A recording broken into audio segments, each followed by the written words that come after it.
Vijay is fighting with 2 major forces. ஒரு பக்கம் BJP என்ற ஹிந்துத்துவ ஃபோர்ஸ், இன்னொரு பக்கம் கரப்ஷன்ற ஒரு டிஎம்கே ஃபோர்ஸ். இது ரெண்டுமே அது வந்து ஆர்எஸ்எஸ் ஒரு 100 ஆண்டு பழமை வாய்ந்தது.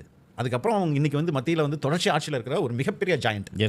இந்த பக்கம் இது ஒரு 75 ஆண்டு பழமை வாய்ந்தது. பவளவிழா பாப்பா. அது அந்த பாப்பாக்கு நிறைய வாய்கள் இருக்கு, எக்கச்சக்கமான வாய்கள் இருக்கு, எக்கச்சக்கமான காசு இருக்குது. It only think against Vijay everyday. ஆமாம், நானே கவனிச்சேன் சார். எந்த டிபேட் பண்ணாலும் அண்ணன் தனியரசு அண்ணன், அவர் நல்ல நண்பர், எனக்கு அவர் மரியாதை உண்டு. இந்த பக்கம் சம்மந்தம் இல்லாமல் ஒரு வாரம் கருணாஸ் அண்ணன், அவர் நடிகர் கருணாஸ், இப்படி இந்த பக்கம் வேல்முருகன் அண்ணன், இவங்களை எல்லாம் தனித்தனியாக ஒவ்வொரு வாரம் அசைன்மெண்ட்னு கிடைக்கிறேன். நீ பேசு அப்படின்ட்டு. எதுக்கு இவங்களும் அவ்வளோ முட்டு கொடுக்குறாங்க திமுக? அவங்களுக்கு ஒத்த சீட்டு தான், வேற ஒத்த சீட்டுக்காக. See, not only that, இவங்க இந்த சேனல்ல இந்த டிபேட், இந்த கெஸ்ட் அப்படின்றது வரையும் they decide. இன்னொரு பக்கம் நீங்களும் சாதாரண ஆள் கிடையாது. கிட்டத்தட்ட 18 கோடி பெண் நிறுவனம் மாஞ்சி செலவு பண்ணதை எக்ஸ்பிரஸ் பண்ணீங்க.